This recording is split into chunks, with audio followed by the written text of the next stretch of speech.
بہت بڑے عرب عالم سے سنا، شیخ صالح العثیمین رحمہ اللہ تعالی، انہوں نے بیان میں فرمایا کہ عرب اسرائیل کی جنگ میں عربوں کو کبھی بھی فتح، بولو نا، نہیں ہوگی، اس لیے کہ یہ عرب اسرائیل کی جنگ ہے. جب تک اس جنگ کو اسلام اور اسرائیل کا نام نہیں دیا جائے گا اللہ کی مدد نہیں آئے گی. مسلم اسرائیل کی جنگ کہو گے تو مدد آئے گی. اللہ نے عربوں کی مدد کا وعدہ نہیں کیا. اگر اللہ نے عربوں کی مدد کا وعدہ کیا ہوتا تو اللہ محمد صلی اللہ علیہ وسلم کے مقابلے میں جو عرب لڑ رہے تھے وہ زیادہ تھے، میجورٹی میں تھے. ادھر جو عرب تھے وہ اقلیت میں تھے نبی کے ساتھ، ادھر عرب میجورٹی میں تھے. اللہ ان کی مدد کرتا، ابو جہل کی مدد کرتا، عتبہ ابن ولید کی مدد کرتا، ابو لہب کی مدد کرتا اللہ تعالیٰ. آپ صلی اللہ علیہ وسلم تنہا اور آپ کے ساتھ اکیلے ابو بکر. تو بتاؤ، دو عرب اس طرف، باقی سارے بولو نا اس طرف. مدد کی ان دو کی نا. اس کا مطلب اللہ نے عربوں کی مدد کا وعدہ، بولو نا بھائی، نہیں کیا. کس کی مدد کا وعدہ کیا ہے؟ مسلم کی، اسلام کی. جو قرآن پر ایمان لائے گا اور اللہ کے نبی پر ایمان لائے گا اس کے لیے عربی ہونا ضروری نہیں ہے.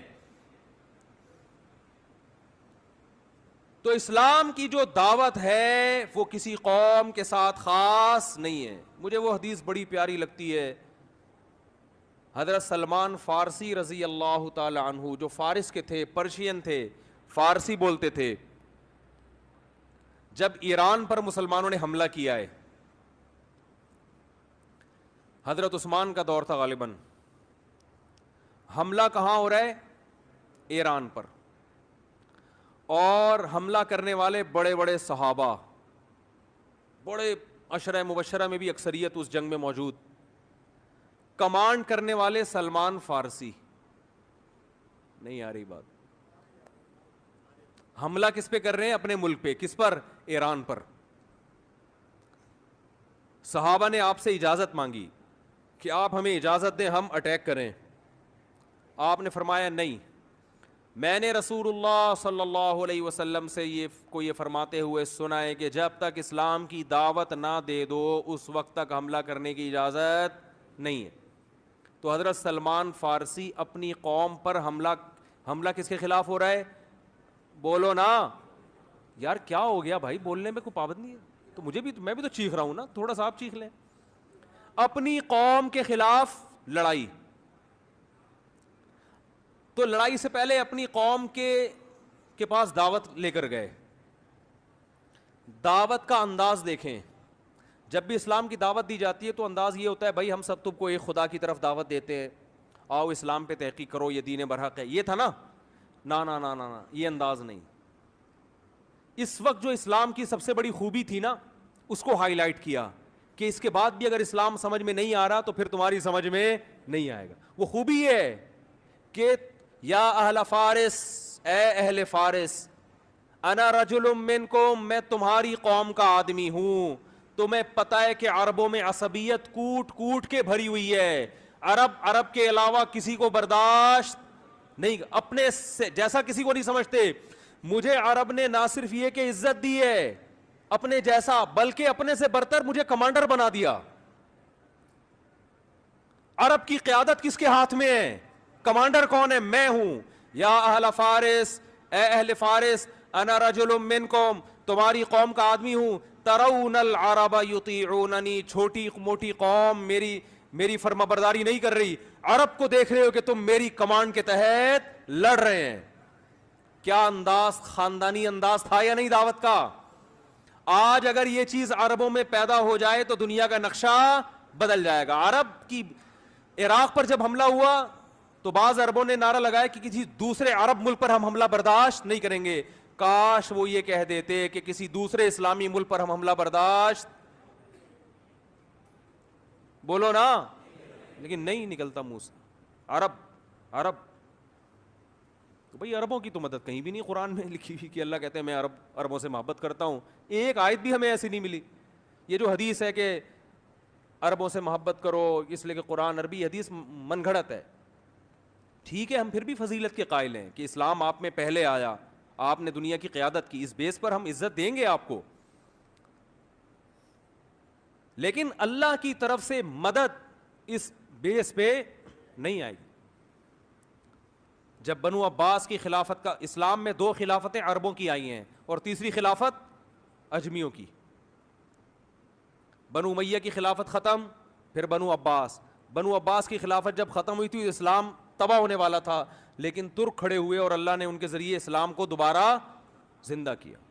اور یورپ کی آنکھوں میں آنکھیں ڈال کے بات کرتے تھے. اس وقت بیت المقدس محفوظ تھا.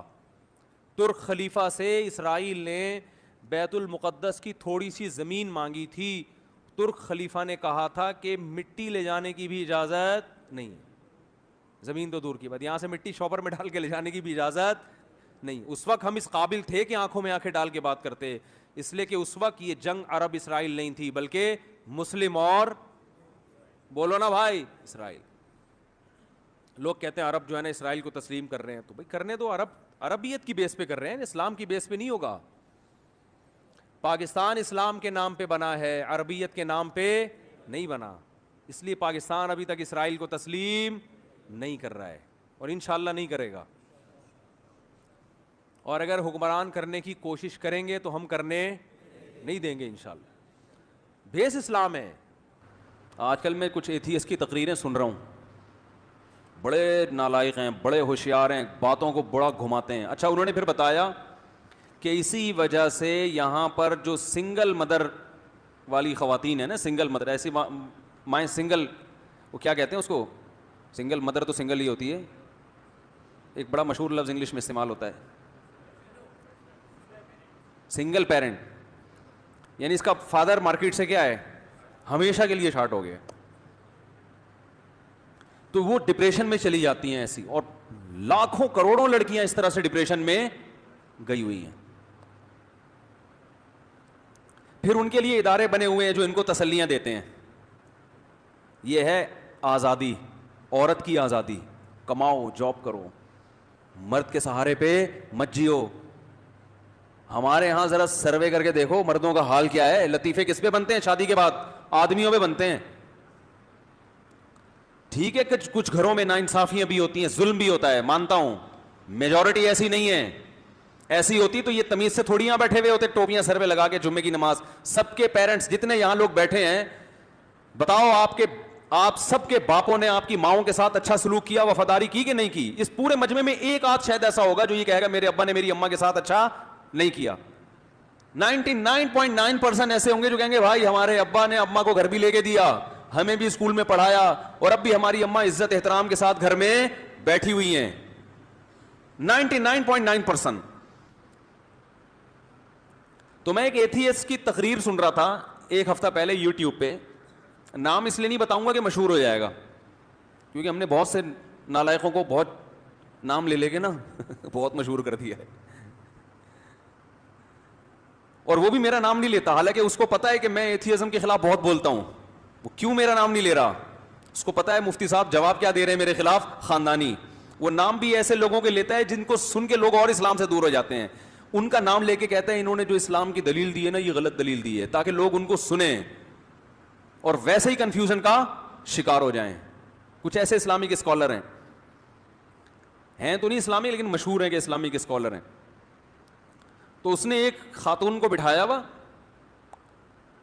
وہ بھی خدا کا انکار کرنے والی.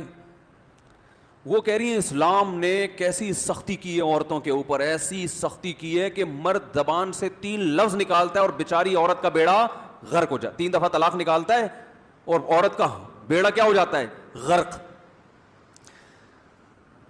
اور پھر کہنے لگی انڈیا نے اچھا کیا کہ 3 طلاقوں پہ پابندی لگائی اور اس پہ سزا رکھی ہے، اور بیڑا غرق ہو جاتا ہے. تو تائید کر رہا ہے وہ اس کی سامنے جو بیٹھا ہوا ہے اور 2-4 لوگ اور بھی. ہاں یار یہ دیکھو اتنا بڑا رشتہ، اتنا گہرا رشتہ، 3 لفظ نکالے اور کیا ہو گیا؟ ختم. اچھا اس سے پہلے یہ تقریر کر رہی ہے کہ اسلام نے عورت کو مرد کا تابع بنا دیا ہے، ایکولیٹی نہیں ہے اسلام میں، ہیں جاب نہیں کر رہی اور یہ وغیرہ وغیرہ. میں نے اسی وقت پکڑا، وہ میرے سامنے تو ہوتی تو میں اس کو جواب دیتا کہ اگر اسلام نے عورت کو بیوی بنا کے ظلم کر دیا اور مرد کے ماتحت بنا دیا، تو جب مرد نے دھڑا دھڑ 3 طلاقیں نکالی تو عورت کو تو خوشی سے پاگل ہو جانا چاہیے کہ میں مرد کی قید سے آزاد ہو گئی. تو اب اس پہ ترس کیوں کھا رہی ہو اتنا؟ یہ تضاد ہے یا نہیں ہے؟ نہیں آ رہی بات؟ اگر یہ آپ سمجھ رہی ہو کہ اس کا گھر تباہ ہو گیا, وہ بیچاری مظلوم ہے, اس کا مطلب شوہر بہت بڑی نعمت تھا جو اس کو ملا ہوا ہے, اور شوہر آدمی ہوتا ہے. اس کا مطلب عورت کے لیے مرد یعنی ہسبینڈ ایک بہت مقدس رشتہ ہے, جس کو مل جائے اس کو شکر ادا کرنا چاہیے, اور یہ اسلام نے دیا ہے. نہیں آ رہی میرا خیال ہے بات؟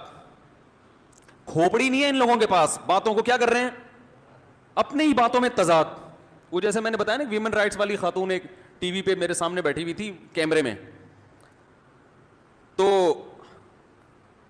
میں نے کہا مجھے وہ شکر ہے اس وقت میں نے ان کو یہ چٹکلا نہیں سنایا. ایک دفعہ میں نے ٹیلی ویژن میں ایسا کوئی چٹکلا سنا دیا تھا جو اینکر کی جو ہنسی چھوٹی ہے نا, وہ کیمرے کے سامنے کہہ رہا ہے یار اللہ کا واسطہ مفتی صاحب ہلکا ہاتھ رکھو. تو وہ ویمن رائٹس کی جو خاتون تھی نا, انہوں نے خواتین کے حقوق میں کچھ ضرورت سے زیادہ بولتی ہیں. یہ مانتا ہوں خواتین پہ ظلم ہوتا ہے, تو مردوں پہ بھی ہوتا ہے, دونوں پہ ہوتا ہے. تو انہوں نے بولنا شروع کیا, ہمارے ہاں ڈیلیوری کے دوران ہر 3 منٹ میں اتنی عورتیں مر جاتی ہیں, اور تیزاب پھینکنے سے اتنی عورتوں کا بیڑا غرق ہو جاتا ہے, اور یہ کرنے سے اتنی عورتیں مر جاتی ہیں, پتہ نہیں 3 منٹ میں یہ, 4 منٹ میں یہ, 5 منٹ میں یہ, 6 منٹ میں اتنی عورتیں, 7 منٹ میں اتنی عورتیں.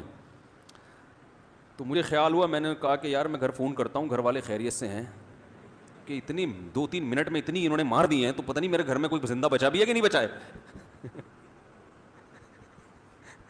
ایسی رپورٹ پیش کرو اس کو کم از کم.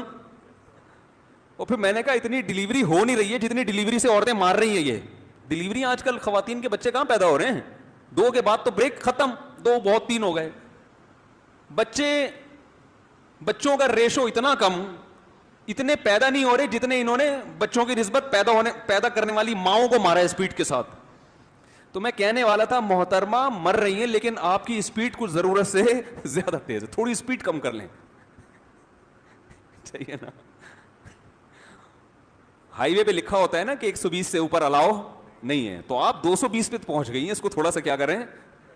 لیکن میں نے کہا یار پہلی دفعہ کسی کوئی ٹاکرا ہوا ہے ویمن رائٹس والوں کے ساتھ, ابھی ایسی میں نے بات کی تو یہ اپنی انسلٹ نہ محسوس کریں کہیں, اس لیے ہم تمیز سے ہی چلتے رہے. تو وہ جو ایتھیس اور خاتون ہے, وہ انٹرویو دیتے ہوئے یوٹیوب چینل پہ کہہ رہی ہے کہ اسلام نے, پہلے کہہ رہی ہے کہ اسلام نے عورت کو, مرد آزاد ہے, عورت بھی کیا ہے, آزاد.